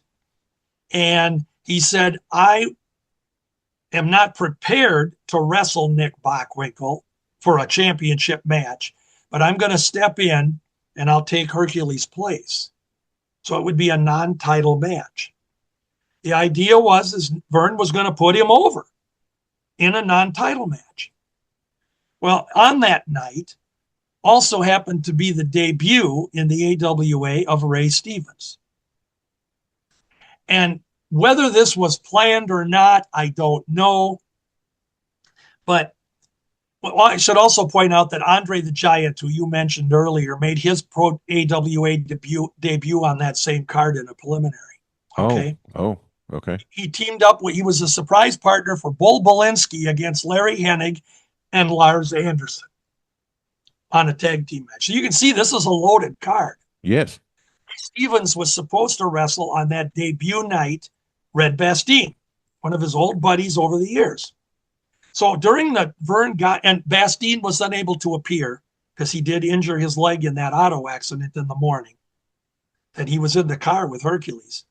And we got a substitute for Ray that night. Jose Betancourt, I think. Basically a nobody compared to Bastien. But anyway, in the main event, Verne is wrestling Nick. Well, during the match on TV, they had announced, Ray Stevens had a little segment on the TV program. He says, I've come here to the AWA because I want to get to the world championship. I want Verne Gagne, and I'm tired of chasing him, so I'm here. So that night, Verne is in the ring with Nick. Ray comes out and grabs a ringside chair and sits in the corner of the match. The objective saying, I'm scouting Verne Gagne because I want a chance to wrestle him. Well, during the course of Verne and Nick's match, Verne got the sleeper hold on Nick Bockwinkel. And the big storyline for Verne's sleeper all through the decades was it's a choke. All the bad guys said he was choking him. The good guy said, no, it's legal, Yes, sure. So he's got the chokehold, as it's called, so to speak. And Ray got up out of his chair and kind of protested a little bit to the referee. And Verne is struggling away with it. And Ray got up on the top rope and is protesting. Well, Verne did what you'd think would be a stupid move. He let go of Nick and he punched Ray onto the floor. Now, logic is that they were setting up another match, another feud with Ray Stevens. That's what the whole thing was leading to. Well, then after the match was over, what happened is when he did that, Nick recuperated from his chokehold or sleeper hold, and he rolled Verne up into a cradle, and the referee 1, 2, 3, and Verne legitimately lost a non-title match. So then the following week, it's Verne Gagne. He's upset because Ray Stevens interfered. Ray didn't really interfere, but Verne took it upon himself to punch him out. And then the questions they started asking, are Nick and Ray in cahoots? Was this a setup for Verne? And like I say, I don't know if they thought about this or if it just started to work out because Hercules was gone. Yeah. And then Verne, I think he realized at that point that he could use Nick and Ray as champs or his tag team because he needed a tag team at that time to what happened was Red Bastien lost his partner. So I think this is where the course of history was changed. Cortez and Bastien were tag team champions. And now Red needs to have a partner. What are we going to do with the tag title? And I think Verne switched gears. And I think he said, I'm going to put the title on Nick and Ray. Ray got a chance to choose a partner. And this was another one of those things that I talked about earlier, Tony, where Verne would call up Crusher and ask for a favor. Mm-hmm. Crusher hadn't been around for a little while. And he called up Crusher and he said, I need you. Now, this is behind the scenes. Sure. We're not told this as fans. Right. But this is behind the scenes. You know, Crusher, Reggie, whatever he called him. He says, I need a favor. I need you to hold the title with Red Bastien. We'll have Red announce that he picked you to replace Hercules. I need a box office guy because Hercules could draw well. Yes. I need a box office guy. And Crusher agreed, but his first comment was, how long is this going to be for? I was just thinking that. Because I'll do it, but I don't want this to be for long term. So Right. Red Bastien announces, because the AWA had given him a chance to choose a partner and retain the title, because it wasn't fair to take it from him because of Hercules' accident. So he announces the Crusher. Huge. Well, now, you know, Verne's got to get it off of Crusher and Bastien at some point. So they had some matches through the next 3 months. And then in January of 72, Nick and Ray win the title in Denver from Crusher and Bastien. And Bastien left for Texas at that point for a while. Yes. And Crusher was then again retired. You know, he was gone again. Yeah, Red had a nice run in Texas as the booker there for 2 or 3 years. And actually, that's where Superstar Graham went. So when he left AWA in 75, just all of a sudden, he went to work for Red in Fritz's office. Yeah. What had happened with Red, and I had a chance to talk with him about this afterwards, but he said, you know, the accident with Hercules, he said, that took so much out of me. I'm sure. And he said, Hercules and I were friends. And I don't know if you looked at old results. I do life records of wrestlers, results records. And Red and Herc, they'd been buddies. They'd even teamed earlier, many years in California. I mean, they were friends. And of course, you know, this is all these guys in the business are your buddy, and to be killed in an accident like that. Yeah. So Red told me, he says, it took so much out of me. He said, I basically told Verne, right along with Crusher, that we'll get the title off of me, and I'm going to go. And he actually had a home in Texas at the time. And he said, I'm going to go home to Texas. And he went down there and he got an immediate push, of course. He was like their number one babyface immediately upon arriving in Dallas, Fort Worth, and Houston. Yes. So I think what happened, Tony, is Verne just realized he had the golden goose with Nick and Ray. And then he says, you know, I put the title on, then I can shift all the cards to being tag team main events, and I can be champion, and I only have to wrestle once or twice or 3-4 times a year, which is what he was doing. Yes. In 74, he didn't defend the title just a handful of times. Exactly. And then when he did, and this is good promoting as well, when Verne was announced as coming, because again, they'd always say, you know, the heavyweight champion fans is busy defending the title around the country, you know, because in those days, they didn't mention AWA, NWA, WWF. Right. It was just here. The champion. And so when he was announced as defending the title to somebody in 1972 or 3 or 4, it was huge. Yeah. So by the time we got to 75, that's when Verne had decided he's going to slow down. He was slowing down. And this was it. He said, Nick, we're going to put it on you. And I think in 74, one of those times, out of a handful of times he defended it, was even in Japan. I think he went over there. I think he was on Verne did? On a giant Baba card. Yeah. Verne did take a tour over there like he would do sometimes. And during 74, we had some great Verne Gagne versus Billy Robinson matches, because Billy was finally getting his chance against Verne. Mm-hmm. And, you know, and then we get the question from people all the time. They say, well, Verne should have put the title on Billy Robinson. Well, Billy would have been a great champion, but my consensus is Billy made the greatest challenger, because he was so good. He was so believable. And if you put it on him, how do you beat him without it not looking real? Yes. So Billy was the better challenger by not getting the title by disqualification, or, you know, being counted out or whatever it was. And he and Nick, they had, oh my God, I bet you I saw them wrestle each other, I don't know, in singles matches, maybe 50, 60, 70 times over the years. And they were all phenomenal, I bet. And they were all different, Tony. Yes.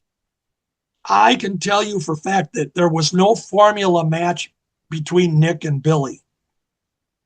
Everybody always believed that Billy was the better wrestler. And Nick, and I asked Nick this one time, I asked him, I said, how is it that you could have such great matches with Billy when so many wrestlers didn't enjoy working with Billy? Because Billy could be mean to you. You know, if you didn't, it's true. If he didn't think you respected him or whatever, he'd kind of hurt you a little bit. You know, he'd make you feel pain. Yeah. And that's just the way Billy was. And Nick, I asked Nick, I said, so how is it that you can go in the ring and have such great matches with him? True story, he said, on a night of any given night I wrestled Billy, he said, I'd go in the dressing room and I'd say, William, what do you want to do tonight? What do you want to do? Mm-hmm. And he said, once I gave Billy that hand and that respect, Billy worked with me, and Billy would never try to get funny with me. He said we had great matches. That's awesome. And Billy could call certain things or do what he wanted. And it was just Nick being able to make Billy look good. And, you know, the Nick's role as the heel champion, he had to look like many matches, whether it be against Billy or whoever, he had to look like he was this close to losing. Right. And then the challenger, typically a babyface, you know, he got screwed, fans, you know, or you know, without outside interference or whatever it was, Bockwinkel was beaten. That's how wrestling was so beautiful in those days. Now, George, I know this because I've, you know, studied it, and I've listened to you talk many times about this. But you were close to Nick, right? Absolutely. And so let me ask you this: so Nick Bockwinkel, was he just an exceptionally smart man, just a really sharp human being? Well, I'm not going to doubt that he wasn't very intelligent. Nick, on his interviews, I mean, just the way he handled Billy Robinson there. Yeah. I mean, just Nick was I'm going to say one of the consummate professionals. He was in the business. He never had a big head where he'd say to Verne Gagne, you know, I'm not going to do this, or I'm not going to do it that way, or, you know, Nick, I swear to you, he always told me, he said, I worked for Verne. Whatever Verne asked me to do, I did it. If he wanted me to drop the title, I dropped the title.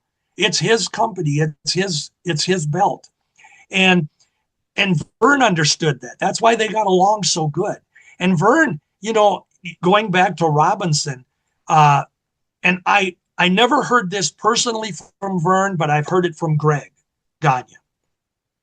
And Greg said Verne, and Greg always referred to Verne as Verne because they were more business partners in that end of the things. So Greg told me, he said, Verne's problem is that if Billy didn't want to do what I asked him to do, how was I going to beat him? You know, how am I going to get the title off the guy if he doesn't like to put it on the challenger that I want to put it on?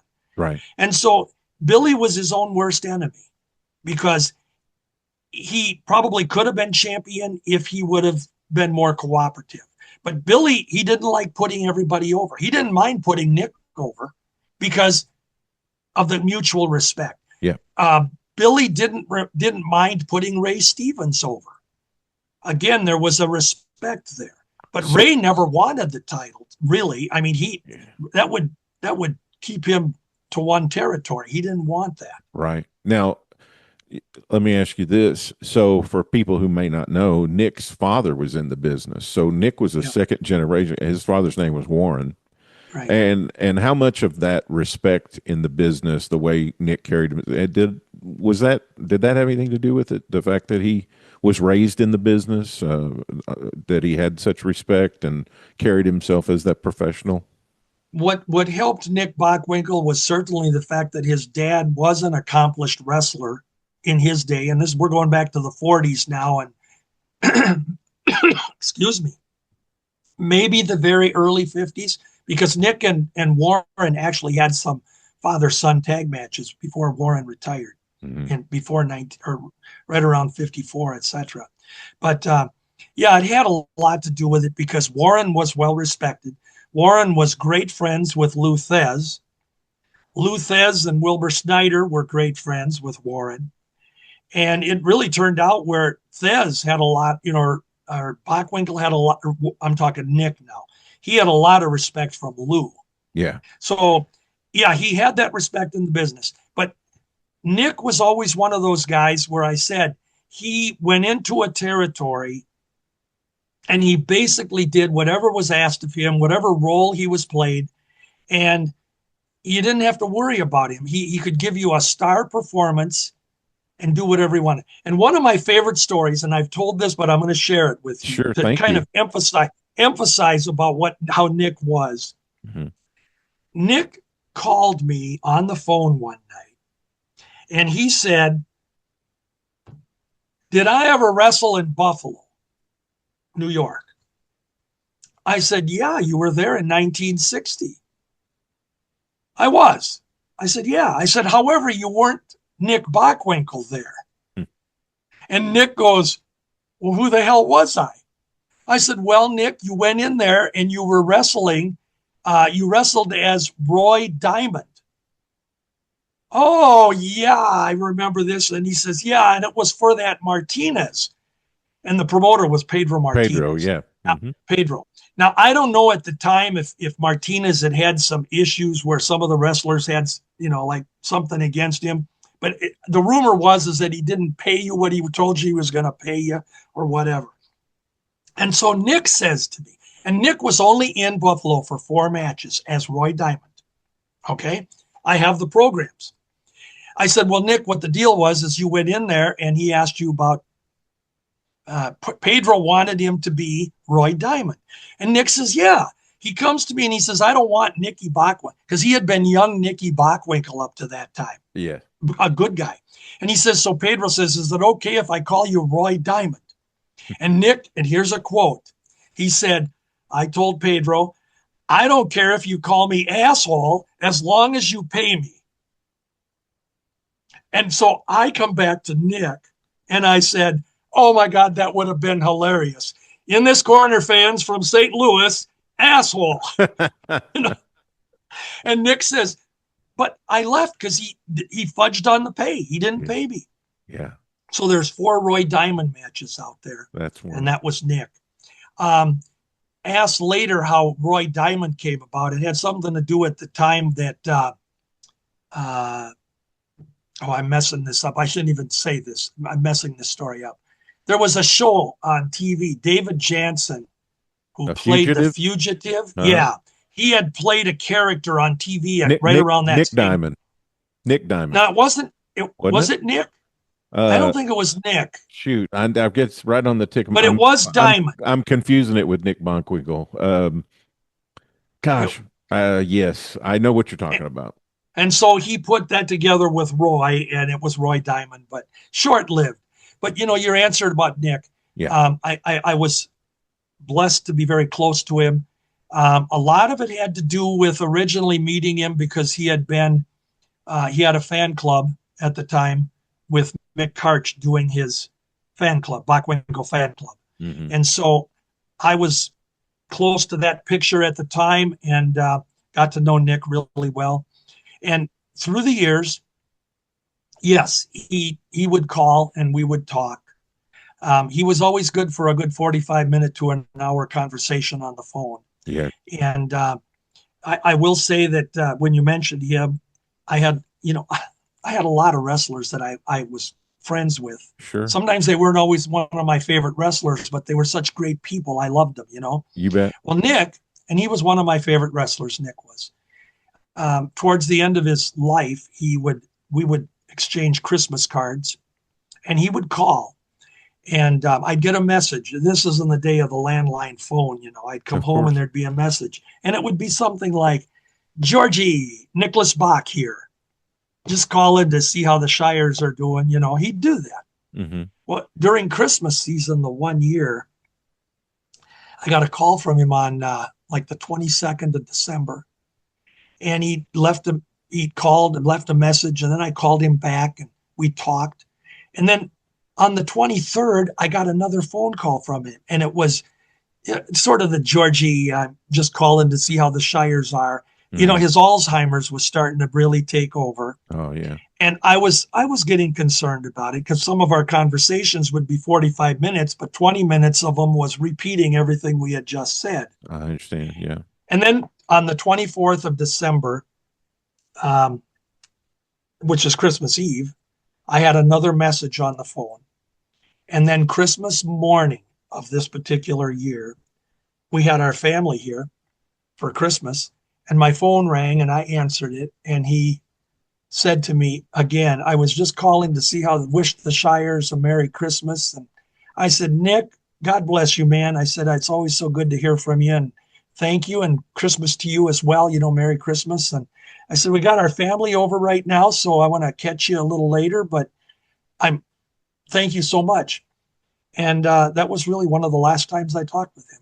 Oh, what a great performance. But he didn't remember calling me. That was the sad part, you know. Yeah, the fact that he called me was good, but I think he probably did that with a lot of people. He'd go through his little Rolodex and call that guy, you know. Right. In his mind, he's just thinking it'd been a long time since he talked to anybody because he couldn't remember. And one of my other great stories about Nick, you mentioned this, his big words, whether he's intelligent, his vocabulary. Yeah, he comes across very intelligent. He would deliver his interview, never shouting like most heels, just using these big $100 words. And seriously, he'd use words sometimes you'd go, what in the heck is that? I got to grab the dictionary, you know, and look this up. Right. And Nick would do that. Well, I had compiled his results record. Not, you know, they're never complete, but I had a huge number of years of results. And I put them together in a spiral binder. And I had two of them. I had one of my own copy, and I gave Nick one at a wrestling reunion we were at. I said, Nick, give this to you, and he loved it. And I said to him, I said, I have a favor. Would you sign my copy for me? So he takes my copy, and he starts to sign it, you know, the to George, whatever. And he looked up at me from the table. He says, how do you spell statistician? I went, Nick, I don't know. You're the guy with the big words. Yeah. So he continued to write and signed it. Well, if I had it, I'd show it to you. He tried to write statistician. It's completely botched. Yeah. And after we got all done, I said, you know, Dick, you just made this even more valuable to me. You bet. You know, this is such a treasure. So I have this. And what he ended up writing was, I think, to George, my official statistician or something, you know. Oh, that's wonderful. That's wonderful. What a great guy. What a great guy. So Verne, and unfortunately, go ahead. I was going to just say that unfortunately, over the years, with a lot of the guys that I had a chance to talk with over the years and know, you mentioned your buddy Red Bastine. Yes. He'd call too. He would call, and I'd get a call, and I'd say, Red, how you doing? Well, I'm staying ahead of the sheriff. That was kind of his usual line, you know, and then we'd talk for a couple minutes. Yeah. What a great people. Great people. And Dr. X, you know, he's my personal all-time favorite wrestler, but definitely just one of the nicest people I ever met. God, I didn't have a chance to talk with him right before he died, but I had talked with his wife the day before. And I was checking on him because he'd been sick. And the day before Dick died, I had called Wilma, and she said, he's not doing good. He said, the family's been kind of called in. And so I got off the phone with her, and I ran out, went to the drugstore, and I got a card, kind of a, you know, sympathy, I'm praying for you type card. And I put it in the mail the same day. And the very next afternoon, it was 1:00. I had a message on my phone, and I picked it up, and it was Wilma, his wife. She says, George, I'm really sorry to say that Dick passed away. Oh, and I just, so I told her, I called her back, and I said, you know, Wilma, you're going to get a card in the mail. And I said, I'm so sorry. And I'm going to miss him. So, yeah. Yeah. No, I could tell you the story about Larry Hennig too. I had another similar situation, and we'll save that for another time. You bet. So Verne here, I mean, I love this 75 year, the way he defends the title, because he doesn't only defend it against Nick. He also defends it against Ray Stevens. Yep. He also defends it against Baron von Raschke. Yep. He elevates the tag team guys by having matches with them for the world title, which I think is Yep. incredibly smart booking. Yep. Verne, and I think, I know you don't watch a lot of modern, and I watch just a little bit, but I don't comment about it a lot. But I think that's one of the things that's missing in today's tag teams is they never get elevated because they don't work with the top guys, Yeah. And Verne worked with his tag teams for the world title in singles matches, which I think shines them a lot. Does that make sense? Absolutely. Verne was an old school promoter to the hilt, and Wally Carbo was a brainchild as well. He understood how to start a program, how to work a program, how to sell an angle and the storyline. And like you mentioned, his last year as champion. Well, he did hold it 5 years later for a year, but we're talking that last year before he gave it to Nick.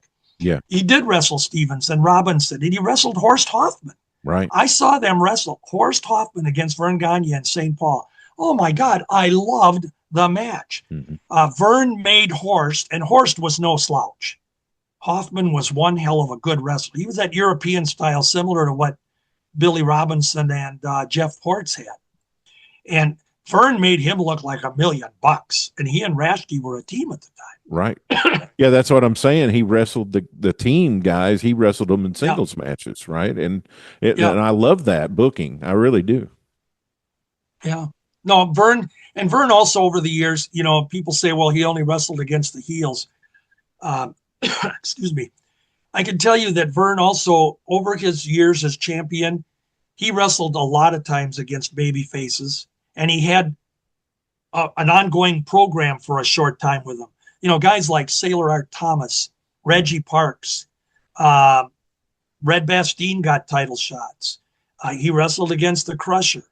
You had Edouard Carpentier. You had Cowboy Bill Watts. A lot of those Billy guys, Robinson, of course. a lot of those guys like Verne that came out of the 40s and 50s, Yep. the ones that had the wrestling background did that in their booking.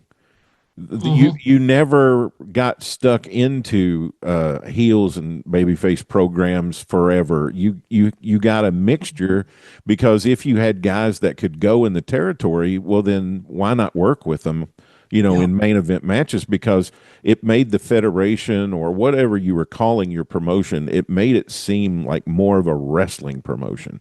And well, when you bring up a good point about Verne and wrestling against baby faces as good promoting. Because if you look at the formula that the WWF had and the WWF, when Bruno was champion or Pedro was champion, if you were a babyface in the area, you never got a title shot. Exactly. I mean, you didn't have a babyface in the WWF get a title shot for 7 years that Bruno was champion. Right.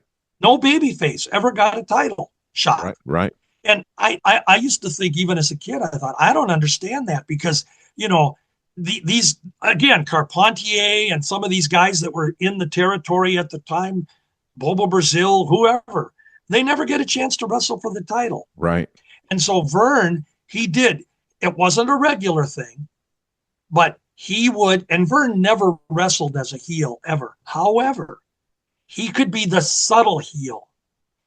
When he was in a match, his matches against Bill Watts, for example, he did 4 matches several months apart for a year, 4 matches in each city around the AWA. But they weren't, I have a match tonight and then next week a rematch. It was like I have a match and then 2 months later or 3 months later, he's getting a rematch because he does deserve it. Yes. Well, they had 4 matches. And in every one of those matches, Verne was...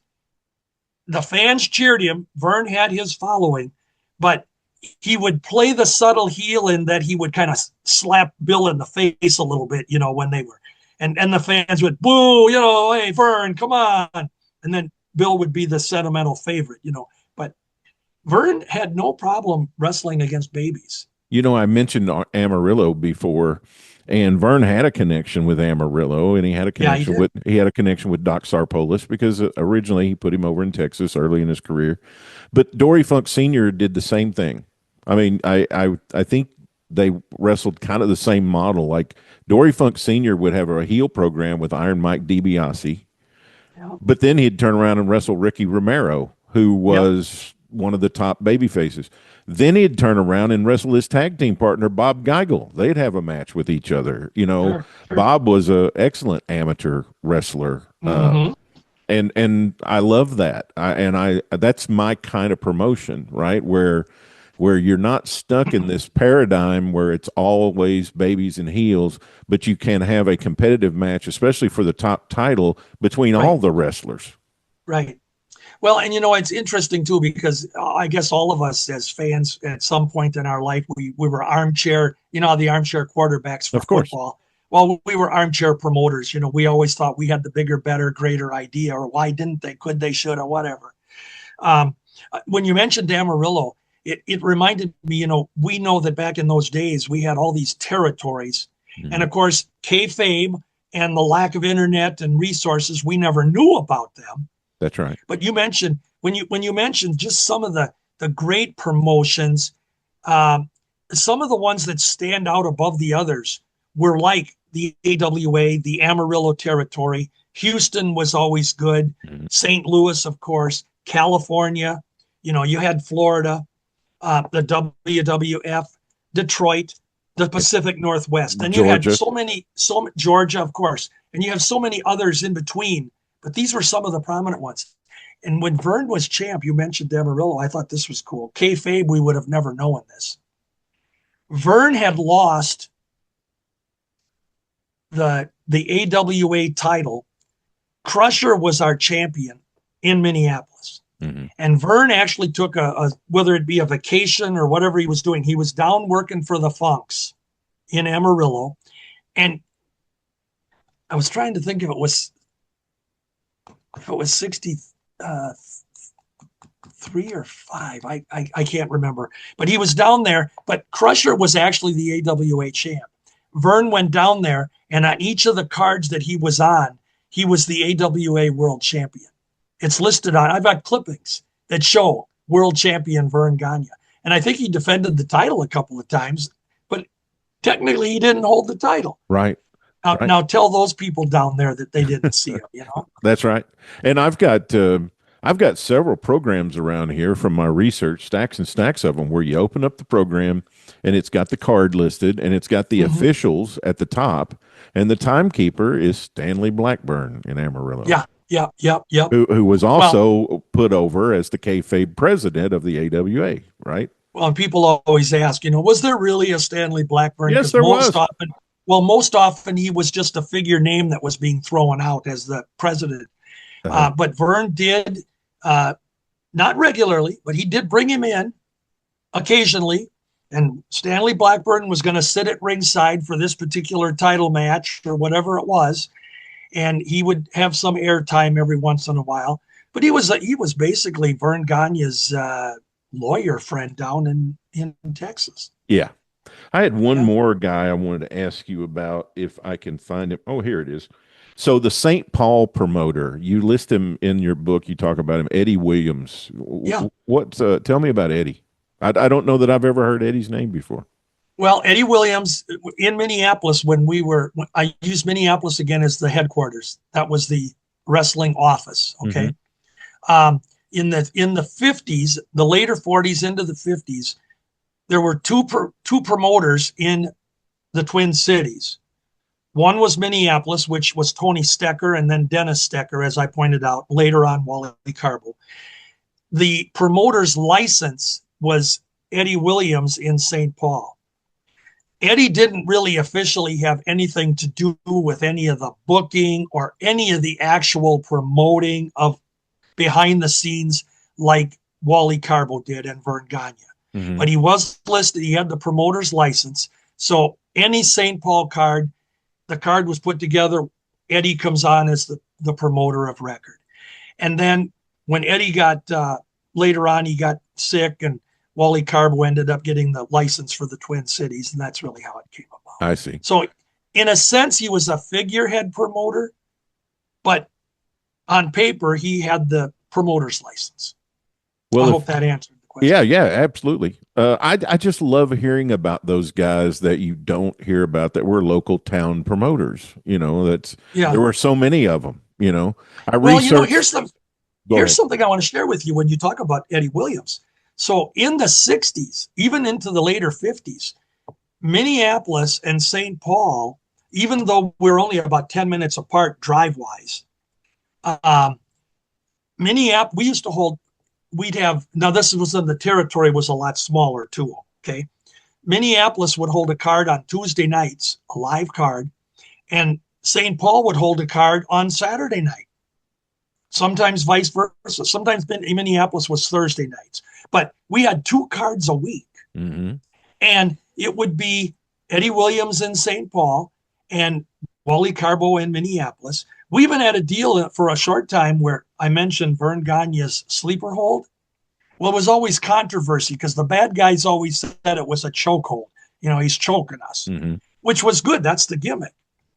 Well, Eddie Williams did the deal in St. Paul where he was going to ban Verne Gagne's sleeper hold until it could be proven that it was a legitimate hold. And it got to the point where they had him feuding storyline with Wally Carbo. So Verne could wrestle in Minneapolis, but he couldn't wrestle in St. Paul. Wow, well, that's and brilliant.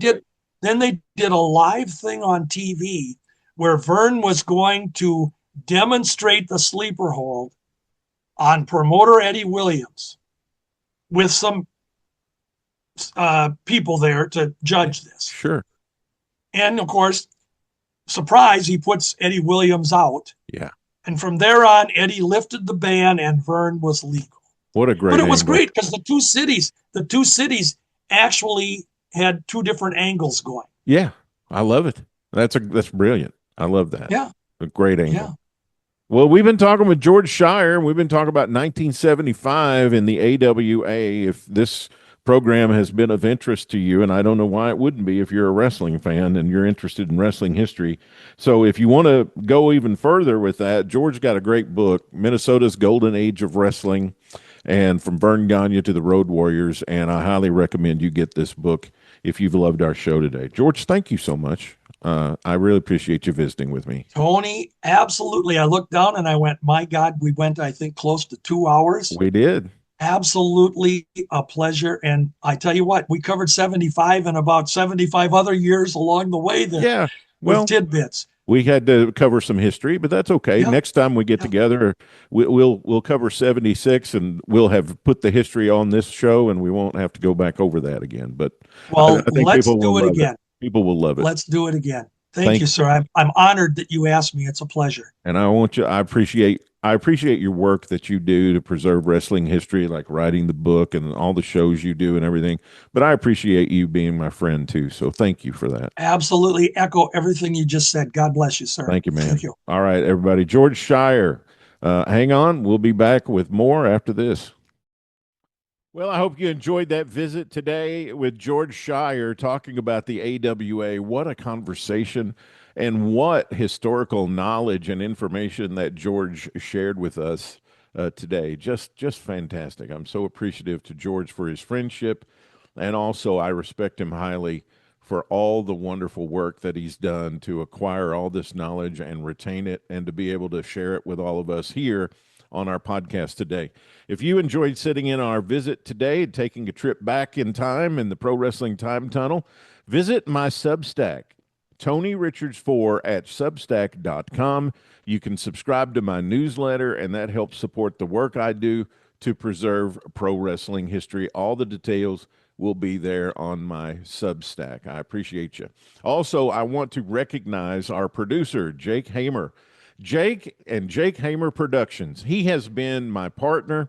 He's been in on this with me in the time tunnel from the very beginning. When I first started talking about doing something, Jake reached out to me. We've been friends all this time, and he is a very important part of getting this show put together every single week and getting it to you and making it look so fantastic.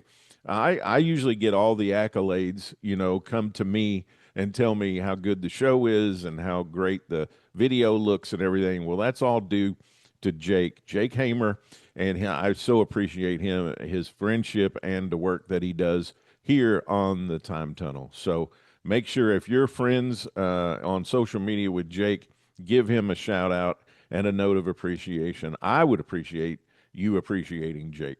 All right, everybody. Next week here on the Time Tunnel, we'll have another fantastic guest for personalities, territories, towns, and buildings. Until then, this is Tony Richards saying bye-bye, everybody. Thanks for tuning in to the Pro Wrestling Time Tunnel podcast.